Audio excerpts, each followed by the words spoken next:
وقل لهما قولا كريما এত সুন্দরভাবে তোমার মার লগে তুমি ব্যবহার করো, কারণ তুমি যখন ছোটবেলা কান্নাকাটি করছো কেউ তোমার সান্ত্বনা দেয় নাই, মা তোমার সান্ত্বনা দিছে।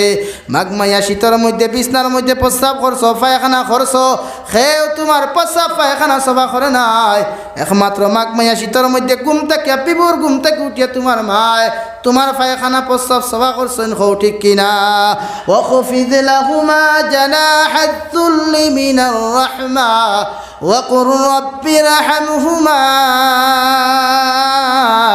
কামা রাব্বায়ানি সগীরা। হে নবী, আপনি জানাইয়া দেন তারা তার মায়ের সামনে বাবার সামনে রহমতের ডানাগুলা তারা বিছাইয়া দিত, কারণ ছোটবেলা তারা যখন হাউ মাউ করে খেতেছে, বাইয়ে কুলো লইলে বাই শান্ত পাইছে না, বইনে কুলো লইলে বইনে শান্তি দিতে পারছে না। শুধু মা যদি খাজো তখন দৌড় মারিয়া সন্তানের খান্নার দিকে বুধ পায়, আমার সন্তানের পেটও খিদা লাগছে এই জন্য কান্নাকাটি করে। হে সন্তান, এখন মায়ের সামনে বাবার সামনে তোমার রহমতের টানা বিছাইয়া দাও। তোমার বাপের দিকে চোখ লাল করি তাকাইও না, তোমার মায়ের সামনে চোখ লাল করে তুমি তাকানোর অধিকার তোমাকে দেই নাই। তোমার মা যদি বেদার হয়ে যায়, একটা বার যদি তোমার মা দোয়া করিয়া কইন আল্লাহ আবার সন্তান খানে তো নির্যাতিত অপদিস্থ হয়েছি, দুনিয়ার দিন দেখি খান তোমার লানতর দিন দেখে পরিণত হইব, নাউযু বিল্লাহ। হযরতে আলকমা রাদিয়াল্লাহু তাআলা আনহু, আল্লাহর নবীর সাহাবী হযরতে আলকমা রাদিয়াল্লাহু তাআলা আনহু যে সময় মৃত্যুর সময় আইল, সময় হওয়ার পরে যখন কলিমা নসিব হইল না, গলার আওয়াজের কারণে অন্তাকি হাইলাকান্দি টাউনের মানুষে শুনতে পার। আলকমা রাদিয়াল্লাহু তাআলা আনহুর গলায় গড় গড় গড় গড় শব্দ করে। সাহাবায়ে কেরাম হলে কলিমার তালকিন লা ইলাহা ইল্লাল্লাহ, লা ইলাহা ইল্লাল্লাহ,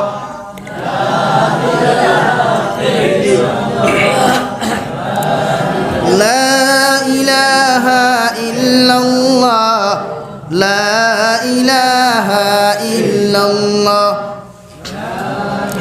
লা ইলাহা ইল্লাল্লাহ মুহাম্মাদুর রাসূলুল্লাহ। হযরতে আলকমা রাদিয়াল্লাহু তাআলা আনহুরে যত কলিমার তলকিন দেওয়া হয়, কলিমার সবক দেওয়া হয়, আলকমা রাদিয়াল্লাহু তাআলা আনহুর গলার থেকে কলিমার আওয়াজ বাহির হয় না। সাহাবায়ে কেরাম রাদিয়াল্লাহু তাআলা আনহু মখলে হযরতে সালমান ফারসি রাদিয়াল্লাহু তাআলা আনহুরে ফাটাইয়া গিয়া কইলা, যাও মসজিদে নবীত নবীজিরে গিয়া খবর দাও আমরার ভাই আলকমার মুখে দিই কলিমা নসিবর না, হয়তো নবী যাওয়ার কারণে কলিমা নসিব হইতে পারে। আল্লাহর নবী জনাবে নবী করিম সাল্লাল্লাহু আলাইহি ওয়াসাল্লাম যখন আলকমা রাদিয়াল্লাহু তাআলা আনহুর বাড়ির মধ্যে তশরিফ আনলা, আনি আলকমা কইলা, আলকমা তুমি পড়ো লা ইলাহা ইল্লাল্লাহ, লা ইলাহা ইল্লাল্লাহ মুহাম্মাদুর রাসূলুল্লাহ। দেখলা আলকমার আওয়াজ আরো বাড়তেছে, আওয়াজের শব্দ গলার আওয়াজ আরো বাড়তেছে, নবীজি বুঝার আর বাকি রইল না। লগে লগে হযরতে আবু বকর সিদ্দিক রাদিয়াল্লাহু তাআলা আনহুরে কইলা, ও আবু বকর, আমার আলকমার আপন বলতে কেউ জমিনও আসেননি, মা অথবা বাবা দুইজনের মধ্যে কেউ জমিনও কি আছেন? হযরতে আবু বকর কইলেন, ইয়া রাসূলুল্লাহ, ওগো আল্লাহর নবী, আলকমার মা জমিনের মধ্যে জীবিত আছেন। আল্লাহর নবী জনাবে নবী করিম সাল্লাল্লাহু আলাইহি ওয়াসাল্লাম ফরমায়েন, হে আলকমা, হে আবু বকর, তুমি যাও আলকমার মারে গিয়ে কইয়া আমি নবীজির পক্ষ থেকে সালাম, আর যদি পারেন কইয়া আমি নবীজি কইছি ওখানেও তো শিবান্তা, আর যদি মনে করেন বিদ্যার কারণে যদি আসতে না পারেন আমি নবীজি তান কাছে যাইতাম, কও সুবহানাল্লাহ। আলকমার মা যখন খবর পাইলা লগে লগে নবীজি সালামের জবাব দিয়া কইলা, ও আবু বকর, আপনি যাইন, আমি লাঠি ভর্তি ভর্তি আর নবীজিরে কইবা আমার বেয়াদ তুমি মাফ করতা, আমি তো একটু কমজোর মানুষ, আর তো আমার দুই হাতুর আটুর গিলাস উঠাই আমি আস্তে আস্তে আইয়া নবীজিরে কইও রাগ করতা না। আল্লাহর নবীর সাহাবী আলকমা রাদিয়াল্লাহু তাআলা আনহুর মা লাঠি ভর্তি ভর্তি যখন নবীজির খেদমত গেলা, কিয়া কইলা সালাতু ওয়াসসালামু আলাইকা ইয়া রাসূলুল্লাহ। ওগো আল্লাহর নবী, আপনি আমারে খবর করছেন আমি বৃদ্ধ মানুষ, আমার শরীর কমজোর, আইতে দেরি হইছে, আমারে মাফ করিয়া দিবা। হুকুয়া সাইন কোন কারণে আমারে খবর দিলা? আল্লাহর নবী লগলে জিকার হলো, ও আলকমার মা হোসাইন, আমি নবীজি তোমার জিকার করিয়ার তোমার আলকমার আমল কেমন আসলো? আলকমার মায় কইলে ইয়া রাসূলুল্লাহ, আবার আলকমা তাকবীর উলা ব্যতীত কোনোদিন নামাজ পড়ছে না, আবার আলকমার তাহাজ্জুদ কোনোদিন কদা হয় নাই, আবার আলকমার আউয়াবিন চারটার নামাজ কোনো সময় কদা হয় নাই। ইয়া রাসূলুল্লাহ, আমার আলকমার আমল এত ভালো আসলো, তুমি যে জিকার করলা ও আলকমার মা হোসাইন, তোমার আলকমার আদর্শ আর ব্যবহার কেমন ছিল? আলকমার মায় কইলেন ইয়া রাসূলুল্লাহ সাল্লাল্লাহু আলাইহি ওয়াসাল্লাম, আমার আলকমায় বিবাহর আগে তো আদর্শবান, এত আখলাক ওয়ালা, ভালো ব্যবহার ওয়ালা আসলো। আমি মায় আমার আলকমারে ছোটোবেলায় এত কষ্ট করিয়া ভিক্ষা করিয়া আমার আলকমারে মানুষ করলাম।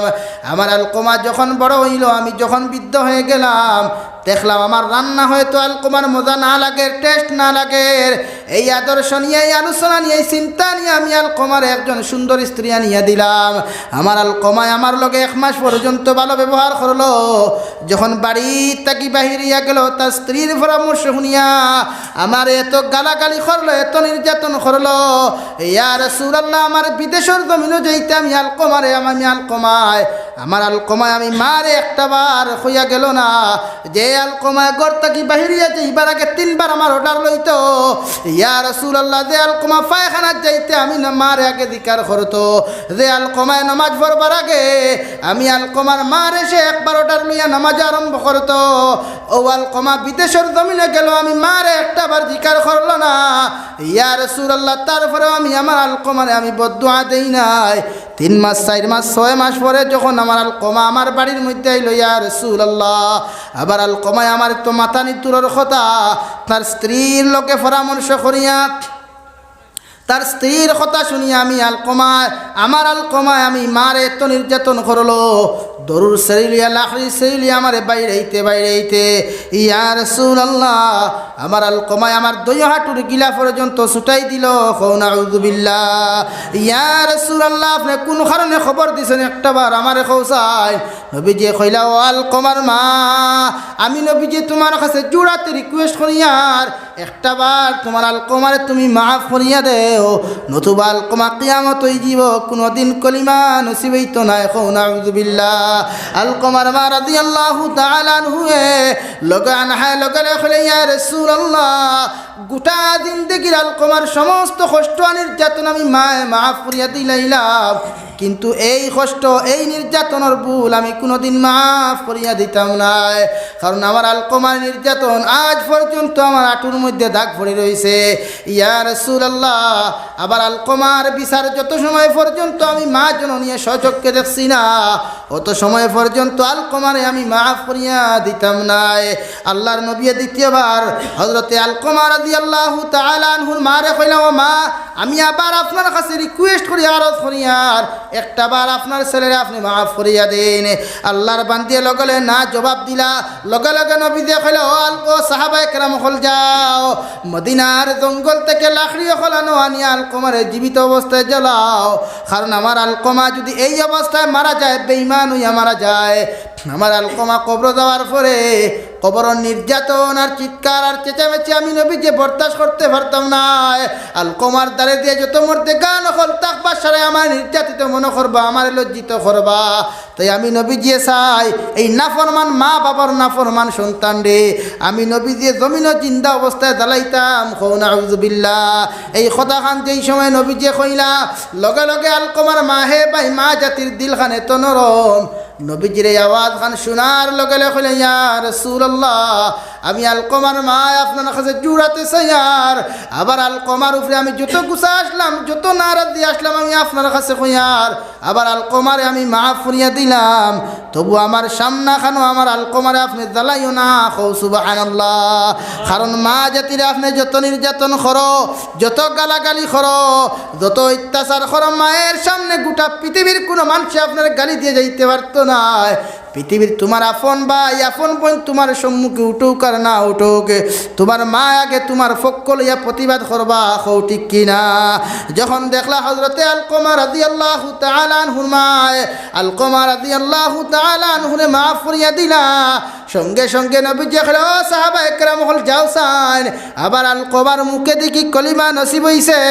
সাহাবায়ে কেরাম হলে দৌড়ি দৌড়ি গিয়া দেখলা 1 কিলোমিটার দূর থেকে আলকমার মুখে দিয়ে শোনা যায়, লা ইলাহা ইল্লাল্লাহ, লা ইলাহা ইল্লাল্লাহ মুহাম্মাদুর রাসূল।